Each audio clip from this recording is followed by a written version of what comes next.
In 2007, one company controlled nearly 40% of the entire mobile phone market. More than 1 billion people owned its products. Its phones were everywhere, in Africa, Europe, Asia, and Latin America. For millions of people, their very first mobile phone carried one name: Nokia. The company was so dominant that many believed it was simply too big to fail. Yet just 6 years later, Nokia's mobile phone business was sold off. The world's most powerful phone manufacturer had fallen. This is the story of how a small Finnish paper mill became a global technology empire, and how that empire collapsed in one of the most dramatic corporate declines in history. The rise and fall of Nokia, how the world's most powerful phone company lost everything. The story of Nokia begins long before mobile phones existed. In 1865, Finnish mining engineer Fredrik Idestam established a wood pulp mill in Finland. At the time, Finland's economy depended heavily on forests. Paper products were in high demand across Europe, and Idestam saw an opportunity. 3 years later, he opened a second mill near the Nokia River. The company eventually adopted the name Nokia. For decades, Nokia had absolutely nothing to do with technology. It produced paper, pulp, and industrial wood products. But this was only the beginning.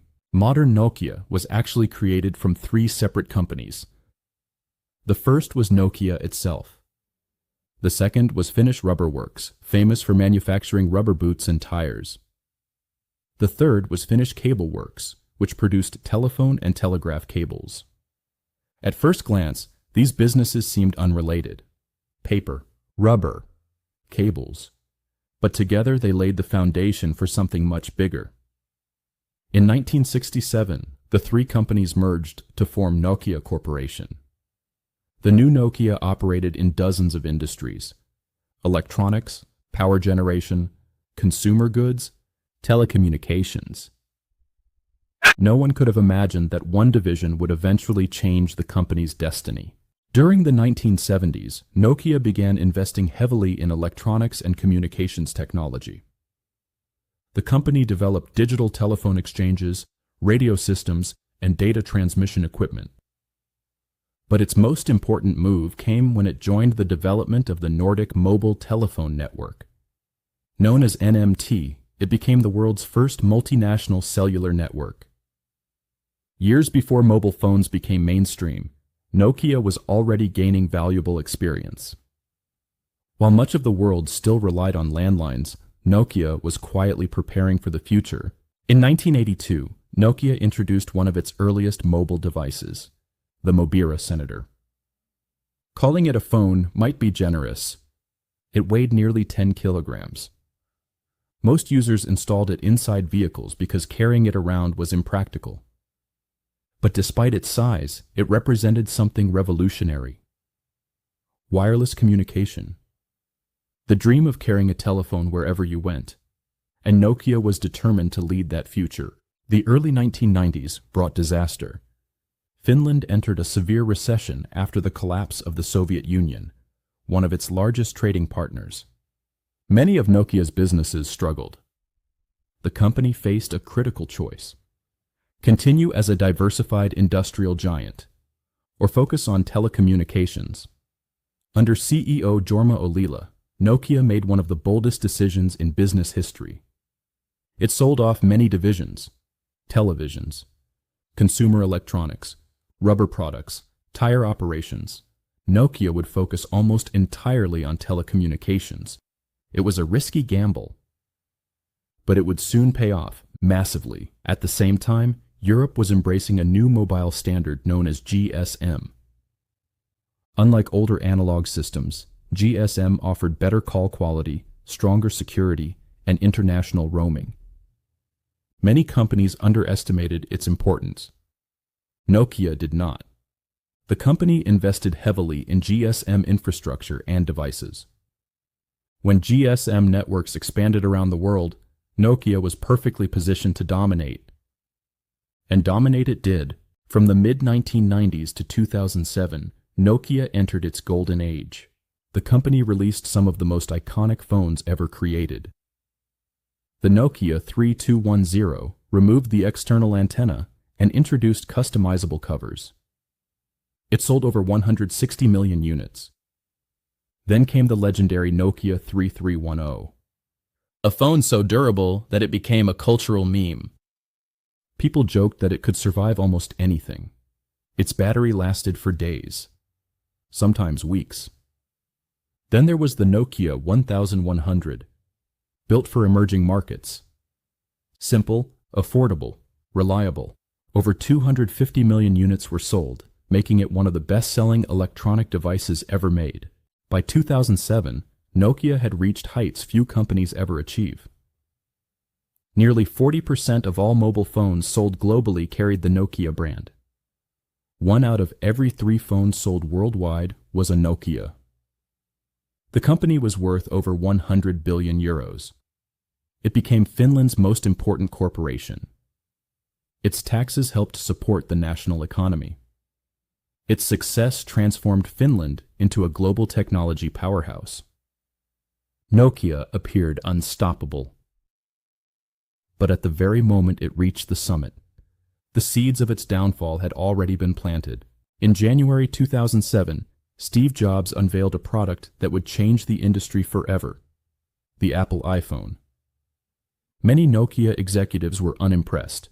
The iPhone was expensive, it lacked 3G, it had no physical keyboard, and it seemed limited.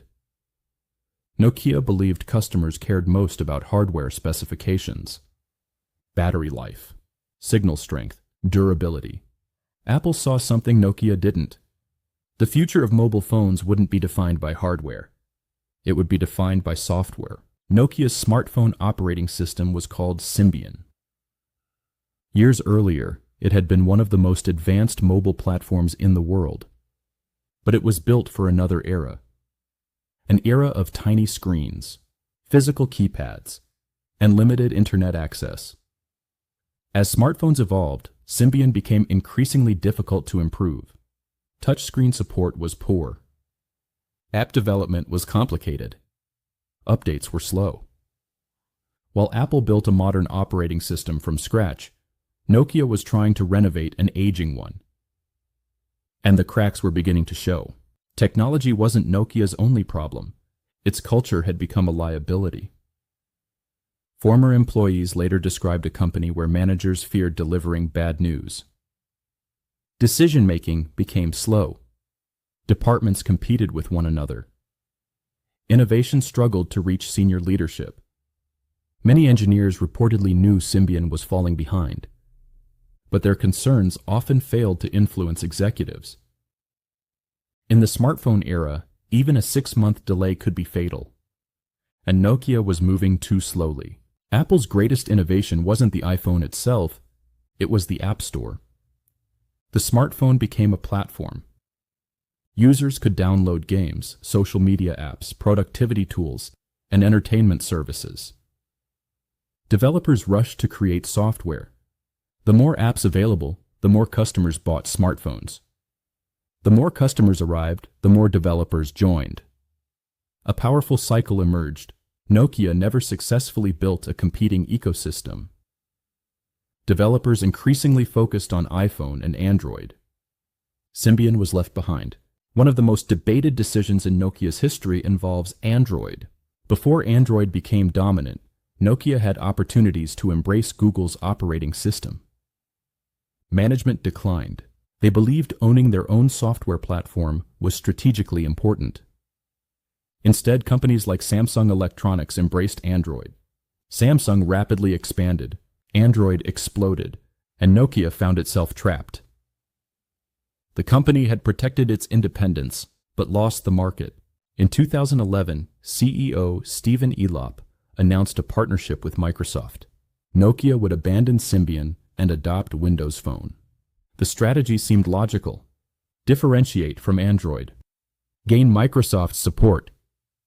Create a third smartphone ecosystem. But there was one problem. Developers weren't interested. Most continued focusing on Android and iPhone.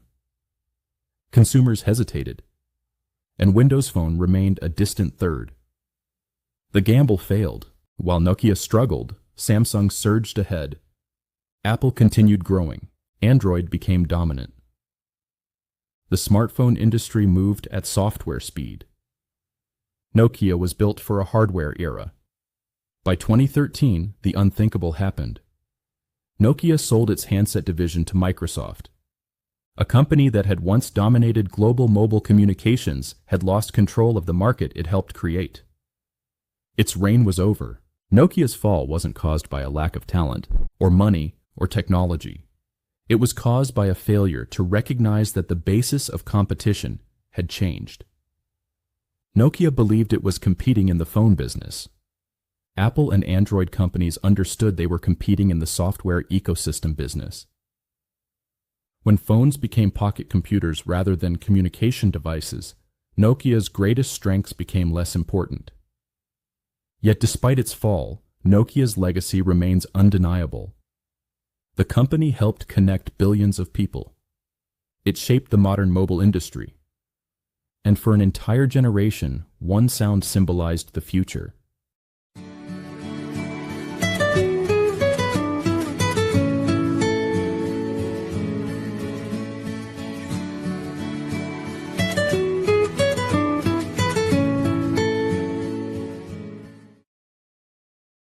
This wasn't just the story of a company.